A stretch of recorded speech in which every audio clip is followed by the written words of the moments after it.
say that there was a religious conservative hegemony, but there is what I would call a conservative hegemony, and the idea of conservative, the kind of, but I would say in terms of the Hong Kong, there is a sort of a die-hard Christian fundamentalists, but they're not the majority in that sense. Yes. But saying that, there is in terms of Hong Kongers, there is a dominant group of what I call conservative-minded people a lot of them who are not necessarily religious, and in some ways it's that which is more quite as a power in terms of power and influence. I can clarify this point. As a whole, the Chinese are conservative, so we have a very big conservative majority at the background. But usually they don't do things in such a kind of hegemonic way. Certainly, the Christians in Hong Kong are in population-wise is a minority. It's only about 10%, but they constitute the bulk of the middle class and the upper middle class people, and also lots of professionals and government officials who control the education, law, medicine, social work, all these kind of professional groups and people has a high proportion of Christians, and then they dominate, for example, the social work and the schools, secondary schools. They are using of this kind of power. That means turning it into a kind of political tool that caused this kind of very, very bizarre scenario. That means a minority group is actually imposing a kind of hegemonic arrangement on the society, just trying to get their way through. In terms of pornographic material, censoring pornographic material, and in terms of barring the homosexuals of having equal human rights. And I also believe that the China Communist Party is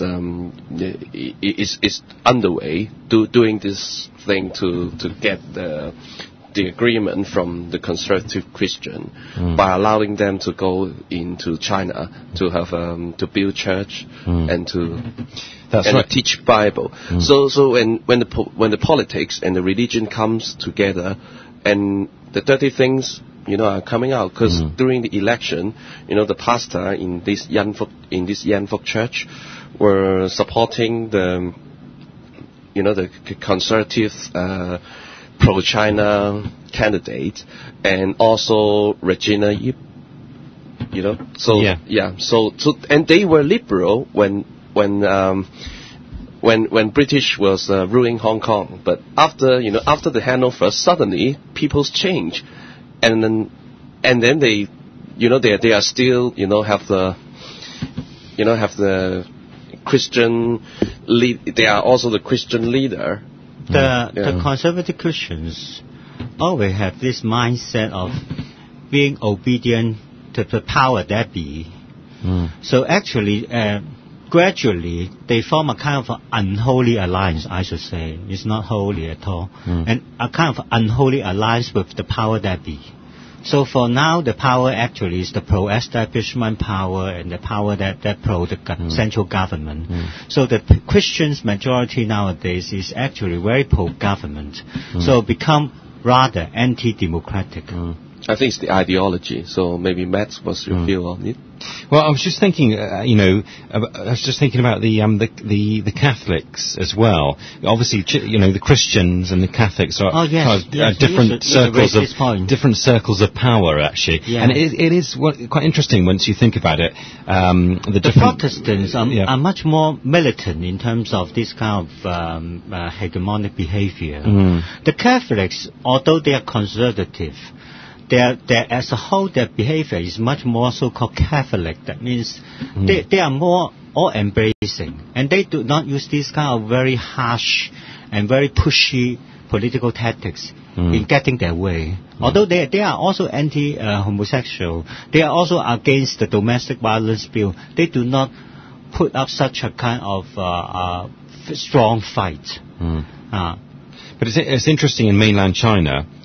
what they're doing, because obviously they're moving in the direction that the Chinese government is saying, we're okay with Catholics as long as you are appointed and you are Catholics rather than the Catholics who aren't going to do what they're told, and there's a lot of that going on, isn't there? And it's who you know and which church you belong to and all that sort of stuff. And sometimes it's not easy to quite see which side everyone's on. Actually, no. Maybe I can admit maybe confusing a bit about the mainland Chinese attitude towards the Catholics and the Protestants within mainland China, which they are very, very wary. The Chinese government is very wary of them because they are fearful of this becoming a kind of strong political force. But for Hong Kong, the case is different because the Protestant and the Catholic has been here for so long. So actually, especially the government, the Hong Kong government is the SAR government is finding the Protestant and the Catholics, especially the Protestants, as a kind of ready and easy alliance with their so-called pro-establishment agenda. Because they are not democratic at all. They are not pushy for democratic agenda. They are only pushy for this kind of so-called moral and social agendas, which the government is more than willing to comply with in order to have some kind of exchange that they don't cause havoc in terms of political consultation, in terms of universal suffrage and all these kind of things. Maybe let me put it this way, like Raymond Wong, he's the only Christian who has the guts to stand up to those conservative Christians in Hong Kong. I mean in terms of the logical lawmakers. Yeah. So you can see how difficult we're gonna define what is morally right and civilly right, and I don't know. And obviously the chief executive is a very devout Catholic as well, and you never quite know. He's always at odds with the bishop. Yeah, I mean you never quite know when you because obviously he goes to church every day, isn't it? You never quite know quite what goes on beneath the below the scenes in terms of him trying to influence his particular religious views on the rest of us, and quite because he obviously doesn't talk about it very much. But for Catholics, they are quite restrained in terms of trying to influence others in terms of the to get their political will. But I was thinking, if you think about it, there are lots of areas which he could, in very subtle ways influence his particular view. I was just thinking the most obvious is obviously the obscene tribunal and things like that. Yes. But if you think about it, like in education and lots of different policies, he could influence and make sure that he gets his way on things. And I'm sure it does go on actually.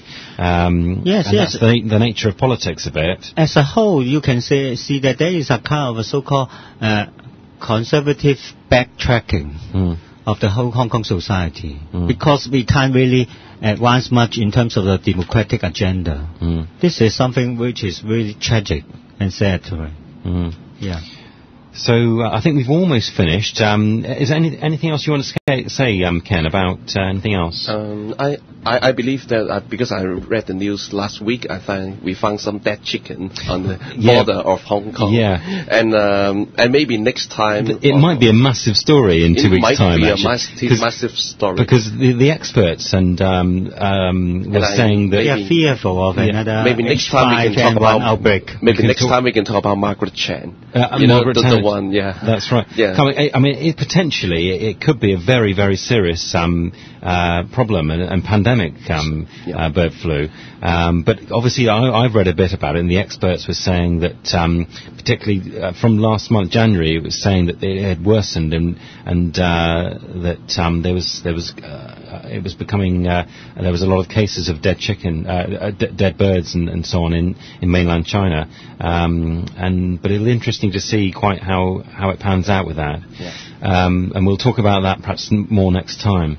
All right, I think we've run out of time. So thank you very much again, and thank you to the listeners, and see you in 2 weeks' time. Yeah, and keep yourself healthy before the H5N1 comes home. Very good advice, Ken. Okay. Bye-bye. Bye-bye. Bye.